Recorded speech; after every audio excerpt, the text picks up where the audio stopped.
Hannah Adams Women's Club, a small glimpse into the life of Hannah Adams.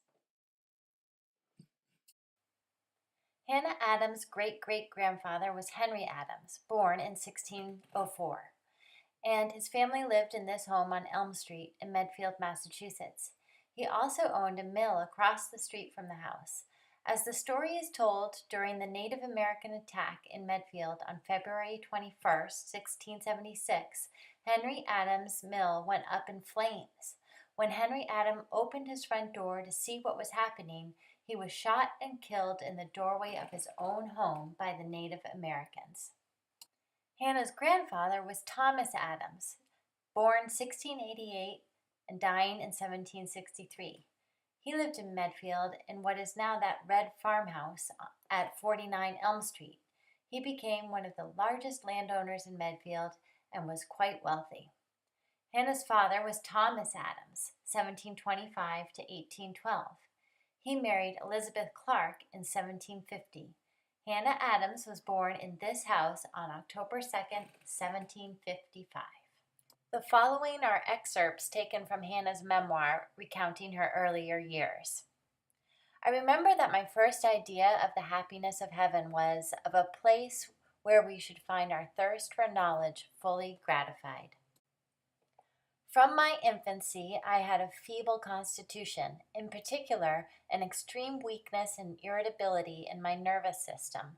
Hence, I can recollect uneasiness and pain previous to any pleasurable sensations. In my early years, I was extremely timid and adverse to appearing in company. Indeed, I found but a few with whom I could happily associate. My health did not even admit of attending school with the children in the neighborhood where I resided. The country schools at the time were kept but a few months in the year, and all that then was taught in them was reading, writing, and arithmetic. Hannah's mother died when Hannah was just 10 years old, leaving Hannah's older sister Betty to care for her. Written in Hannah's memoir, she described her strong bond with her sister.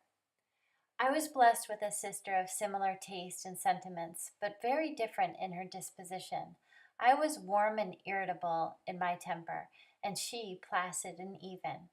I was fluctuating and undecided. She was steady and judicious. I was extremely timid. She blended softness with courage and fortitude. I was inclined to be melancholy, though sometimes in high spirits. She was uniformly serene and cheerful.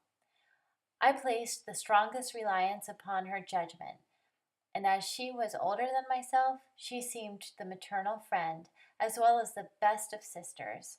In short, she was my guide, my friend, my earthly all. At age 16, Hannah's family's finances were so depleted that her father began boarding young men to prepare them for Harvard. The young men were inspired by Hannah's desire to absorb knowledge, and so they began teaching her Greek, Latin, geography, and logic. At age 17, her father's farming business and bookstore failed. It was at this age that Hannah began writing to support herself. She also began tutoring young men from Medfield who desired to go to college. During this time, Hannah formed a small group of female friends.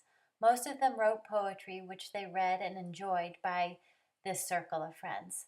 Their mutual love of literature, lack of finances, and indifference to those in society who were uneducated and uncultivated bonded this group throughout the years.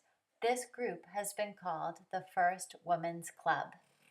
In 1784, at the age of 29, Hannah published her first book, an alphabetical compendium of the various sects which have appeared from the beginning of the Christian era to the present day.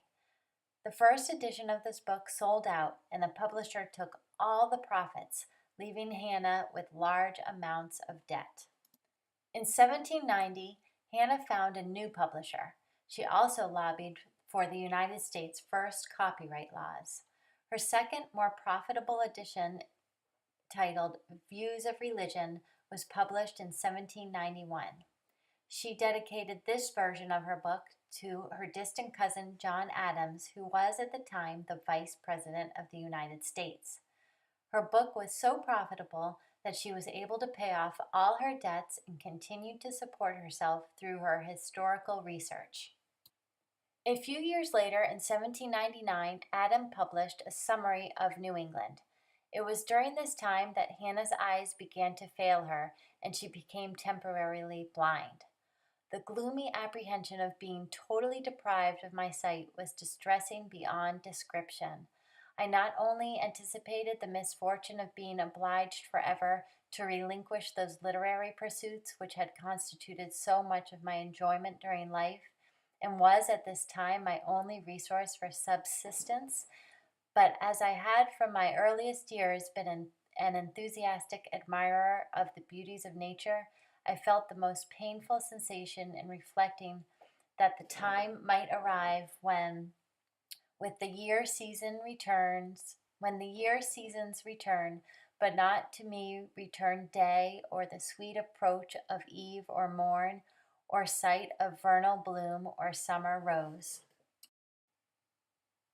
Fortunately, a friend introduced Hannah to a doctor who prescribed her the following medication, which helped her regain some of her eyesight. By applying laudanum in seawater several times in the course of a day for 2 years, I recovered so far as to resume my studies. Although Hannah struggled with her eyesight and sorrow in her later years, overall she lived a long, mostly happy life. She never did marry or have children. Hannah was highly respected by her male colleagues. Without the benefit of a formal education or family connections, she was almost entirely self taught. Hannah achieved financial independence and was the first American woman to make a living entirely off of writing.